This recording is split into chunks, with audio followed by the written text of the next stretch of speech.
Welcome to Miyconst Hardware. It's been a while since I reviewed AliExpress offers, and right now there are some sales, so I thought I would share with you my findings and the latest updates.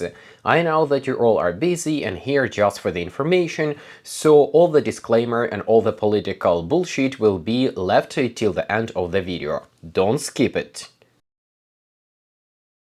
Just like the last time, I'm going to start with AMD AM5 platform, as I consider the platform to be the top of the top. So here we have some good news. The prices for AMD Ryzen CPUs went down a little bit, and right now you can find the entry-level Ryzen 5 7500F for just about 130 euros. And this is a pretty good deal, because you get almost a Ryzen 5 7600 level of performance, albeit without an iGPU. This is a very good entry point for DDR5 modern AMD AM5 platform. The next interesting CPU is of course Ryzen 7 7700 Non-X. This one has iGPU, it's pretty basic, you can't really game on it, but the price is just under 170 euros, which is also very decent. Another option, if you're considering to save as much money as possible but still go to AM5, is a Ryzen 5 8400F. This CPU is significantly different to Ryzen 5 76 and 7500 because it is not using the same architecture, it has less cache, and it also does not have iGPU because it is F model. For this one you would have to pay 104 euros, and I would not buy this one, I would rather buy 7500F, but if you need to save every bit of money, then 8400 is a potential candidate. Then we also have an interesting option in form of Ryzen 5 9600X. Even though the CPU has only 6 cores compared to Ryzen 7 7700 that has 8 cores, in gaming benchmarks, Ryzen 5 9600X is on par or sometimes even faster than 7700. For this one you would have to pay a bit more than 170 euros, which is getting into the pricey territory, so 7700 might be a better option after all. In terms of motherboards, we also have some good news. This Huananji board that was my pick last time went down in price, and now it is under 70 euros. At least you can buy it for that money during the promotions. And here you basically get everything you need for a budget computer. Of course, you will not get a fast USB-C port and you're missing on PCI Express connectivity, but still you get everything you need for a budget computer. PCI Express X16, X4, 2 M.2 slots for SSDs, and then 1 M.2 slot for Wi-Fi expansion cards if needed be. The motherboard is not yet tested by me, so I cannot say anything about the quality, but judging by what I can find online, this seems to be a decent budget option. Another alternative is basically the same or very similar motherboard, but from Maxun, and please ignore this 1-star review, it did not provide any comment, and very often it is just competitors trying to downgrade someone's product. So usually Maxun motherboards come with a much better BIOS and much better support than Huananji or alike. Also this one comes with the Wi-Fi, so you would have to pay a bit extra, a bit more than 106, almost 110 euros. Would I pay extra for a Maxun motherboard over Huananji motherboard? Yes, absolutely. But if you need to save every euro, then Huananji is an alternative. Finally, I found this very interesting Mini-ITX AMD AM5 motherboard from Soyo, and this one is Soyo B650M ITX motherboard. It cost just under 120 euros, but it comes with a USB Type-C header for the front panel, and if I remember correctly, it also has USB Type-C at the back panel. As you can see, USB Type-C over here. In addition, we have plenty of USB ports and Wi-Fi. And it also looks nice, and of course we have M.2 slot. I'm not sure if we have, yes, we also have an M.2 slot on the back side. So we have two M.2, we have USB Type-C, we have PCI Express 4.0 for the primary PCI Express and for the M.2 SSD, as far as I know.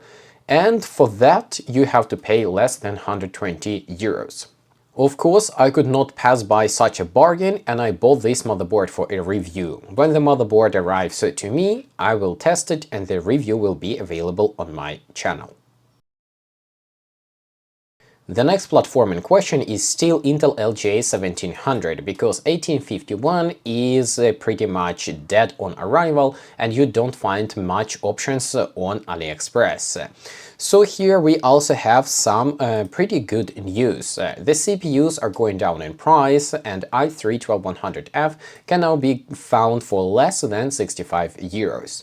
Yes, the CPU still has only 4 cores and only 8 threads, but it's still pretty decent quad-core CPU, which is on par with the 6-core Ryzen 5 3600. So, would I buy this one for 64 euros? Yeah, absolutely I would if I would need a budget gaming or workstation. Then we also have Core i5-12400F, and this one cost about 103 euros. And this one already has 6 cores instead of 4, so it's a much better option, but you also pay more. And finally, my favorite one is Core i5-14400F. This one cost about 141 euros, at least during the sale, but this CPU already comes with additional 4 E-cores, so it will give you this a bit of extra performance when it comes to productivity. In games it will also be a bit faster than 12400F, because slightly better IPC and slightly faster clocks, but most important is that you get 10 cores instead of 6 cores. You're still getting only 16 threads instead of 20 threads, because the E-cores do not have hyper-threading, but still, those extra E-cores really help when it comes to productivity. In terms of motherboards, we also have some decent options, starting with this Maxoon B760M motherboard that has pretty much everything you would wish for a budget gaming computer. We still don't have USB Type-C, but that's expected at this price point of about 110 euros. Actually, for 110 euros, I would say that USB Type-C is a must, but we don't have it. Another alternative is this very basic Soyo B760M, which I would prefer over the Maxoon one because it is significantly cheaper, under 70 euros. We still get basically same functionality, but a weaker VRAM, we don't have the second M.2 slot, and we still have the same DDR4 memory. Now we have this Huananzhi B760M, same basically thing, just with the 2 M.2 slots, slightly different layout, slightly better looking VRAM cooling, but I have no idea how much better the VRAM actually is, and it costs a bit more than 80 euros. So I will say between these two I would pick Soyo, because it is cheaper, it is simpler, and Soyo usually provides better quality and better support than Huananzhi. On AliExpress I also found this interesting Mini-ITX motherboard from Tinyue B760i for just under 100 euros or just over 95 euros during the sales. The motherboard is pretty decent for what it is. If I remember correctly, we have the second M.2 slot on the other side of the motherboard. No, I might be actually wrong. This one is still DDR4, we have one M.2 slot for SSDs over here, PCI Express X16 4.0 of course. The motherboard is white, and even though the motherboard has these Wi-Fi holders and Wi-Fi antenna plugs, it does not come with a Wi-Fi adapter. So if you need Wi-Fi, be aware that you would need to buy a CNVI Wi-Fi M.2 module. The same motherboard can also be purchased in DDR5 variant, but for DDR5 they ask a bit more. So for DDR5 version you would have to pay almost 112 euros. And here you can see it is slightly different layout. We have beefier heatsinks, and we also have active cooling for the M.2 slot, which I find totally useless and totally bizarre. But at least we have got USB Type-C connector for the front panel. Unfortunately, at the rear we do not have USB Type-C, but we have a 2.5 gigabit Ethernet alongside a gigabit Ethernet. So I would say the extra 10-12 euros over this B760i DDR4 version are well spent if you're ready to spend more on DDR5 memory. Going down the performance and price stack, we have AMD AM4 platform, and here we basically get a paradise of prices. Ryzen CPUs for this platform are keep falling in price, and Ryzen 5 3500X is now available for just over 35 euros. This is basically territory of the ancient Intel Xeon CPUs. Would I buy this CPU? Probably no, just because it has 6 cores with 6 threads. But still, if you're looking for a very budget entry-level gaming or workstation computer, this is a good alternative to Core i3-12100F that costs about double as much. Still, here we have Ryzen 5 3600 that has 6 cores and 12 threads for just 53–54 euros, and I think this is a better deal than i3-12100F. Moving on, we also have Ryzen 5 5600 for 85–86 euros, which I also find to be very attractive, and I would go with the Ryzen 5 5600 instead of i3-12100, of course.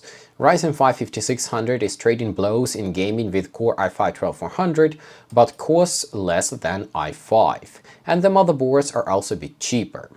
Another alternative would be Ryzen 7 5700X that sometimes can be found on AliExpress for as low as 100 euros.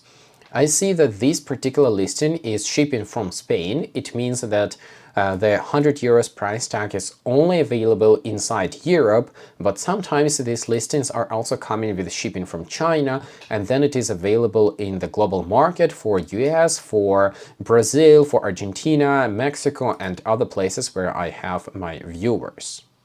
In terms of motherboards, we can get this basic Soyo Classic motherboard, which is brand new, with a B450 chipset, which means you can still tweak and overclock your CPU a little bit, for under 45 euros. So this Soyo Classic motherboard with a Ryzen 5 5600, 3600 or 3500 would be a stellar deal and a very good alternative to the ancient LGA2011 version 3 platform. If you're willing to spend a bit more, then for about 71–72 euros you can already get a B550M motherboard with B550 chipset, which gives you PCI Express 4.0 connectivity for the primary PCI Express slot. We still get only 2 memory slots, and we still do not have USB Type-C connectivity for the front panel and for the rear I/O. Another option is to go second-hand, and on AliExpress you can find a bunch of used ASRock AMD motherboards for pretty good price. For example, this ASRock B450M that I have used in dozens of computers I have built comes for just under 60 euros. We still do not have USB Type-C connectivity, but we get 4 memory slots, we get 2 PCI Express X16 slots, even though the second one is obviously not X16, and we get ASRock quality and ASRock support. Sure, ASRock is not the best brand, but it is certainly better than Quanadri, Machinist and other similar to that no-name options. For the Mini-ITX lovers, you can get this ASRock A520 Mini-ITX motherboard with Wi-Fi included for about 85 euros. The motherboard is still used, and you need to be ready that this CMOS battery will be brutally cut off by the Chinese sellers because they are not allowed to ship batteries over the borders, and you will have to somehow solder or connect another CMOS battery over here. Other than that, this A520 motherboard is pretty decent. I have assembled several computers using this motherboard, and I don't have any complaints. It also has USB Type-C at the back panel and might even have USB Type-C for the front panel. Let me see. No, unfortunately I don't think this one has USB Type-C for the front panel, but it has RGB and ARGB headers. If you want something bigger and ready to pay a bit more, then ASRock option continued to expand. You have this ASRock B550M Pro SE for about 91–92 euros. Again, I have assembled several computers using this motherboard.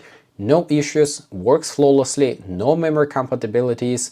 The only thing I can be concerned about is that the motherboard is used, and we don't know how badly it's used. Usually these ASRock used boards on AliExpress are pretty in a pretty good shape, so I bought a couple and I didn't have any issues, but you never know, AliExpress is a lottery. So, do we have USB Type-C at the rear side? Unfortunately we don't, but instead we get 2.5 gigabit Ethernet, so if you need that, well, you get it. For the extras, I have spotted these two Mini-ITX motherboards from Tinsha. One is using A320 chipset. This is an ancient chipset, but what's good about this chipset is that BIOS can be tweaked to support basically the whole range of AMD Ryzen CPUs. Here the compatibility claims to start from Ryzen 2000 and going all the way up to the Ryzen 5000. Which is not bad. What is the quality and what are the features of the motherboard? I don't know, but for the price of about 47–48 euros for an AMD AM4 Mini-ITX motherboard, I thought it's too good to pass and I bought one for a review. The motherboard is of course pretty basic. We have basically out for the rear I/O, we have only one M.2 slot, and we have of course only two memory slots since it's Mini-ITX. And we also do not have any heatsink for the VRAM. But still, for less than 50 euros, Mini-ITX AM4 motherboard, that sounds pretty good to me. The same motherboard is also available with the B350 chipset, and according to the seller, the B350 chipset, for whatever reason, supports only Ryzen 5000 CPUs. So with the B350 chipset, the BIOS, for whatever reason, does not support older generation of CPUs. I don't know why they did it that way, but that's at least what they claim. For you, I have also ordered this B350 motherboard. I will test both of them and I will try to test old and new or newish Ryzen CPUs with both of the motherboards and report to you what actually works and what doesn't work. The biggest difference between A320 and B350 chipsets is that A320 chipset allows only memory overclocking. With the B350, you can overclock memory and the CPU, of course if you have unlocked CPU. Now let's have a few words about graphics cards on AliExpress. Well, the situation with graphics cards on AliExpress is even worse than it used to be. The prices are completely outrageous and I didn't really find anything which would be worth even considering from Nvidia side. From AMD side, I have a couple of options which theoretically, potentially could be considered, but I would still stay away from that. So starting with this AMD RX 580 2048 SP with 8 gigs of video memory for less than 50 euros. That sounds like an okay deal, but you need to keep in mind that 2048 SP version of RX 580 is basically RX 570. So 50 euros for RX 570, I guess it's okay, and if you badly need a graphics card, well, then I guess this is the way to go. Another alternative would be to spend significantly more money and go for AMD RX 5700 XT that still has only 8 gigs of memory, and for that one Chinese are asking 175 euros. I believe this is way too much for RX 5700 XT, and you much better be hunting for GPUs on your local second-hand market, eBay and maybe some other websites, but not AliExpress. Finally, let's cover Intel LGA2011 version 3 platform, because that's all what you have been waiting for. Here we also have some good and bad news. Well, the good news is that CPU prices continue to go down and some of these CPUs cost less than a cup of coffee. For example, my loved Xeon E5-2697v3 right now costs about 11 euros. This is less than a lunch in a local restaurant. Of course, you can also get 2680v4 that is significantly much more power efficient. It does not require Turbo Boost Unlock, but in games it will be slightly slower than Turbo Unlocked 97v3. For the 2680v4 you would have to pay 1 extra euro, 12 euros. It's still a great CPU for budget and ultra budget gaming builds though. Another thing would be EPYC 2667 V4 for 25 euros, and then we also have 2690 V4 for 22 euros, 22 euros. This would actually be my favorite CPU right now. And finally we get 2697 AV4 for about 37 euros. And with this money I would much rather go and buy Ryzen 5 3600 instead. In terms of motherboards, I believe that in 2025 you shall not bother with X99 motherboards that do not have a native TPM 2.0 support, so my go-to option would be Chiida X99 H9S that I have already tested on my channel, and I personally tested a couple of these motherboards, assembled several computers. All of the motherboards I have tested work just fine and I did not spot any defects. It does not guarantee that your motherboard will work just as good as mine, but just sharing with you my experience that I have tested several of these motherboards and all of them worked as they should. So for this tiny H9S motherboard with a native TPM 2.0 support, you would have to pay only about 42–43 euros. If you don't care about TPM and you just want to have better VRM and better connectivity, then MR9A and MR9A Pro are still the motherboards to go. Both of them cost between 50 and 60 euros, but MR9A Pro has better VRM. Right now they claim TPM 2.0 support, but this is not guaranteed that you will actually get motherboard with the TPM 2.0 support. So when you're buying your motherboard, you need to take screenshots of what you are actually buying. And if the seller is gonna send you a motherboard without TPM 2.0 support, then you can open a dispute and either send the motherboard back or get some money back. As you can see, the motherboard itself looks exactly the same as it used to be. The only thing they have changed is added this TPM 2.0 header, which is compatible with MSI 14-pin TPM modules. And that means that AliExpress sellers still have a bunch of old motherboards in stock, and some of them will just randomly ship old stock or new stock. Just beware about it and be careful with what you are buying. New kid on the block is this no-name X99 XD4 motherboard. It looks pretty much the same as Miyconst X99 RS9 or maybe Miyconst X99 K9, and it looks pretty pleasant. They claim to have 4 memory channels, they have 6 SATA ports, PCI-Express X16, PCI-Express X4, and they claim that this is PCI-Express 3.0 X4, which means it's connected to the CPU. And what's important, they also have this TPM 2.0 header, which is compatible with the MSI 14-pin TPM modules. I have not yet tested the motherboard and I don't know if it's good or bad, but I have bought one for testing.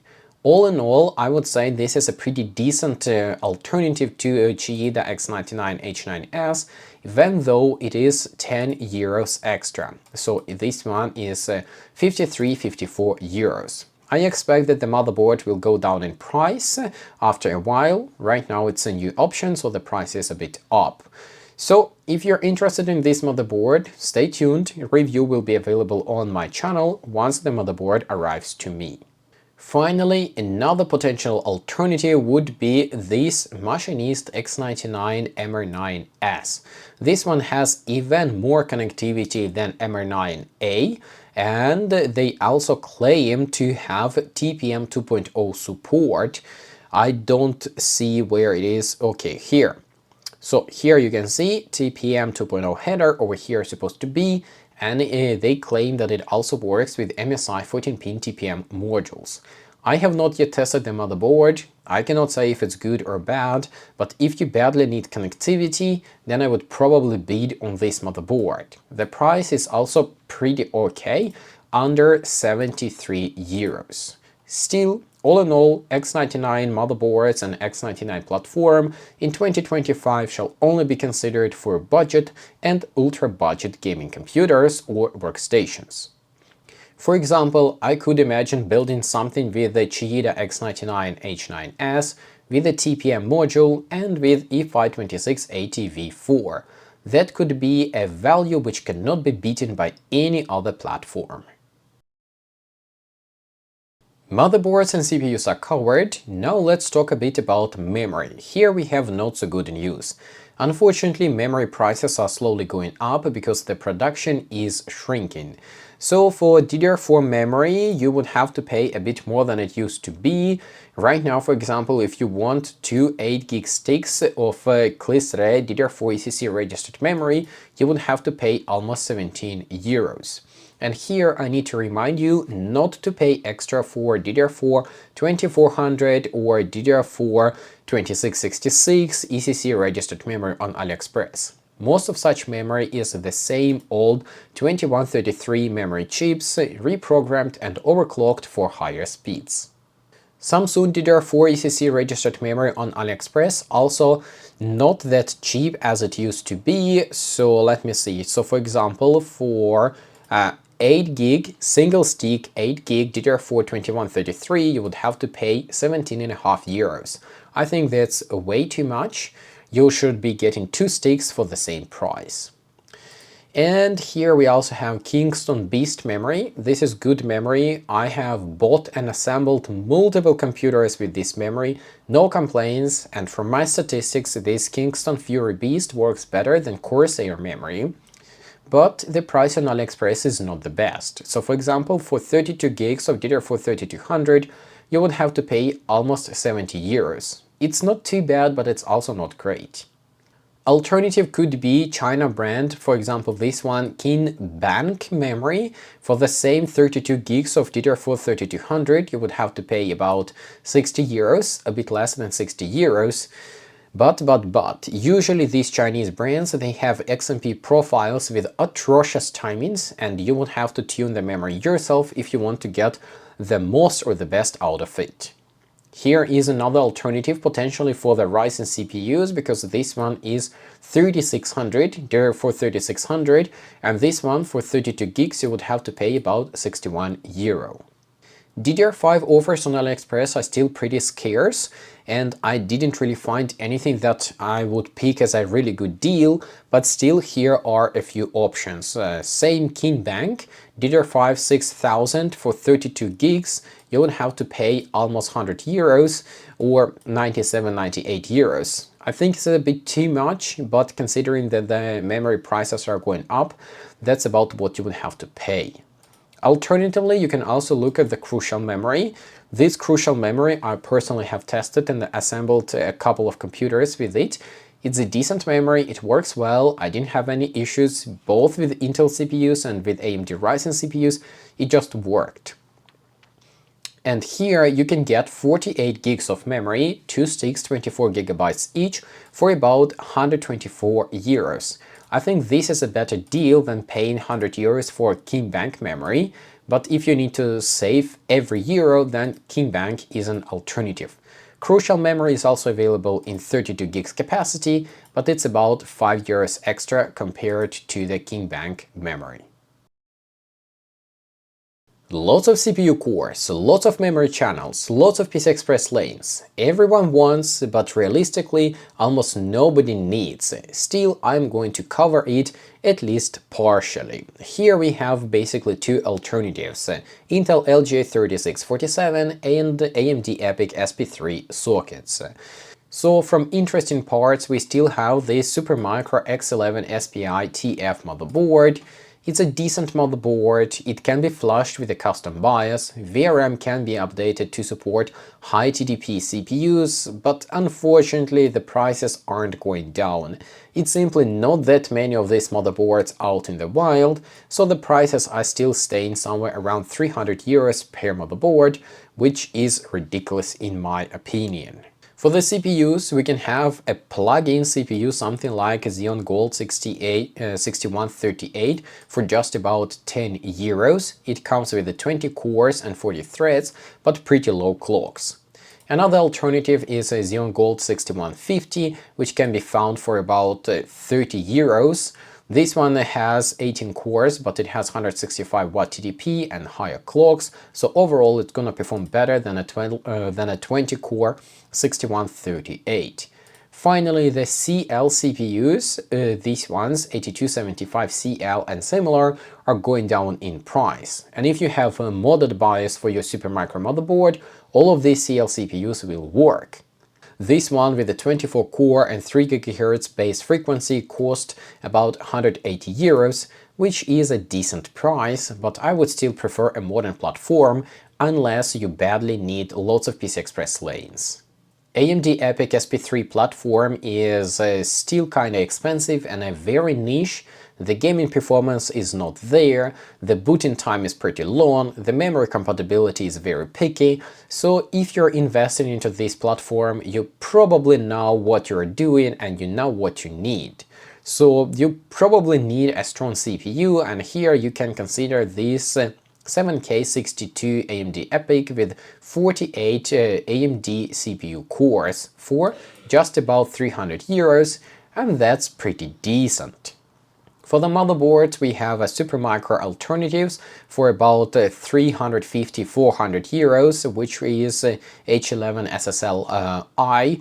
I think this is kind of way too expensive for this old motherboard, but just because it's so few of them in the wild, the prices are not going down. Instead, we got this Chinese alternative in terms of Huanan H12D8D motherboard. The motherboard I have tested on my channel, and the particular motherboard I have tested behaved very well, and I really liked the motherboard. Still, it is a Chinese motherboard, so it's a lottery, and if you want IPMI or BMC, then you need to buy an extra module and pay a bit more. Nonetheless, as the entry point for about 345 euros, that could be a good starting point for an AMD EPYC build if you need lots of PCI Express lanes with lots of M.2 SSDs and lots of some expansion cards. Unlike LGA3647, this one also supports PCI Express 4.0 and faster DDR4 memory speeds.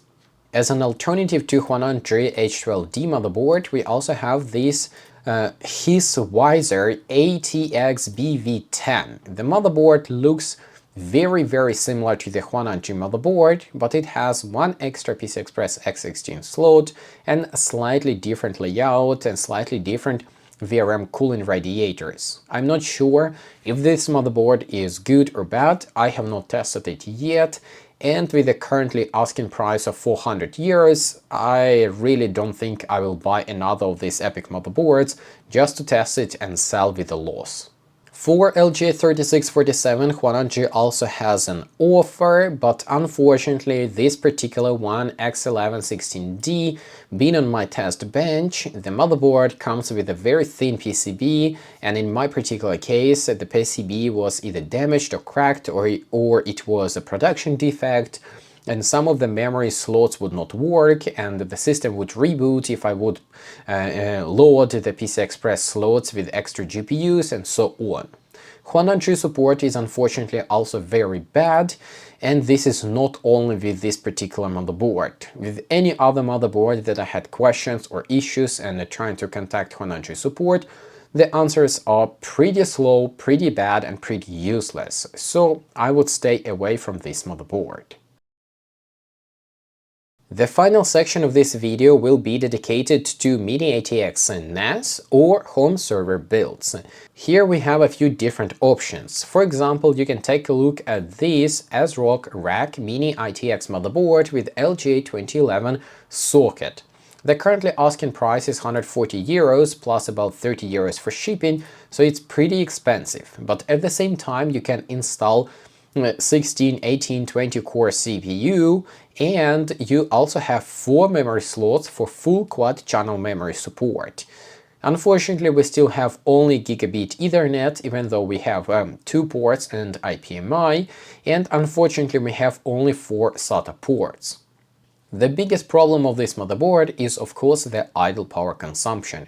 As far as I know, idling at LGA2011 version 3 is a problem, and the system at idle will consume at least 20–30 watts, so this is far from ideal. Another thing that you might consider if you need high-speed networking is this Supermicro with embedded Intel Xeon D1521 CPU. This particular motherboard I have tested on my channel. It's pretty decent and it gives you exactly what you want, but again, these old Intel Xeon CPUs are pretty power hungry, and in combination with high-speed networking and IPMI, the idle power consumption is not going to be the best. Still, if you want 4 memory slots with ECC memory support and 10 gigabit Ethernet adapters, then this Supermicro with the Xeon D1521 on board is a very good alternative for about 170 euros. My favorite solution for home NAS or home server is Odroid H4 Plus. This tiny little motherboard has basically everything you need for a small home server or file storage. It comes with 4 SATA ports, with 4 power ports for SATA, with Intel N97 CPU that has 4 cores, 4 threads. It has 1 slot for DDR5 memory, 1 M.2 slot, 1 eMMC slot, so you can have at least 6 storage devices connected out of the box. In addition, you can also bifurcate the M.2 slot with these kind of expansion cards. So one card can bifurcate M.2 slot into 2 M.2 slots, and it's going to be X2, X2, or you can go all the way up to 4 M.2 slots. Sure, you will get only one PCI Express lane in each of these M.2 slots, but if you have a network storage device, most likely your read and write throughput will be limited by your network and not by your SSDs. So even one PCI Express lane per SSD shall be enough for most of the home NAS users. My personal home NAS is assembled using exactly this Odroid H4 Plus motherboard, and I also use DC power input to shave a few extra watts of electricity consumption. This little board I have installed into this Modcase mass 3D printable stackable enclosure and got everything I need to covered. If you for some reason don't like the Odroid option or you want some extra expansions, then you can also consider this unique, weird C236 motherboard from BKHD. This motherboard I have also tested on my channel, and it is able to work with Intel Core CPUs from the 6th to the 9th gen, so 6, 7, 8, 9 gen, as well as Xeon E3, V5, V6 CPUs. The motherboard has 4 2.5 gigabit Ethernet adapters, it has M.2 slot, it has PCI Express X16 or X8 slot. Now, there are different variations, configurations, so now look what you're buying and make your conscious decision, because these BKHD motherboards, they are known for having half-made, not ready BIOS with some features working, some features not working, and sometimes you need to look for alternative BIOS, ask some modders, for example from Serve the Home, to figure out how to actually get it working properly. This particular motherboard is also available in a bit more modern package with B760 chipset, but the price is about 155 euros. And it comes with DDR5 laptop memory support, 8 SATA ports, 4 2.5 gigabit Ethernet adapters, 2 M.2 slots, and PCI Express X4 for extra expansions. So on paper it all sounds to be pretty good. You have all the required hardware features in a modern package for kinda the right price. But if you scroll the Serve the Home forum, you will quickly figure it out that the BIOS in this motherboard is half done, it undercooked, idle power consumption suffers, certain features are not working, and so on and so on. After a while, the community of modders will produce a better BIOS that will solve some of the issues, but you shall never count on that. If you're buying some of these BKHD motherboards, then be ready for all sorts of troubles with the BIOS. Now let's talk about the boring part. As you probably know, China is getting more and more openly hostile towards United States and Europe. They are producing military drones for Russia, and then these drones fly to Ukraine. And right now, after Poland decided to close the borders with Russia and Belarus, China is of course pressuring Poland to open the borders so the goods can keep flowing instead of pressuring Russia to stop the war. And yes, I am well aware that in the current situation it's next to impossible to avoid made in China products, but at least you can stay updated and you can make conscious decisions of what you're buying when you're buying. If you have a possibility to support a local brand, a local business, or you simply don't need something that much, then please stay away from AliExpress. AliExpress is not a safe place and they will try to screw you over as much as possible and whenever is possible. For example, I may earn a few cents if you're buying something from AliExpress using my links. It's not much, but still. Over a few months I have collected more than $400 in the earnings and expected to withdraw them, and then AliExpress just blocked my account. They cannot explain why they blocked it, they cannot explain how to restore it. I simply lost access to the affiliated portal with my earnings. So I had to create a new account and start from scratch. It is what it is. I am still trying to negotiate with them, but I don't have much of a hope because it's been more than 2 months now and AliExpress representatives still claim that they can do nothing. Well, just you need to know that AliExpress and Chinese will try to screw you over whenever it is possible. With this I have to say, stay safe, stay informed, and of course, thanks for watching. See you in the next videos and bye bye.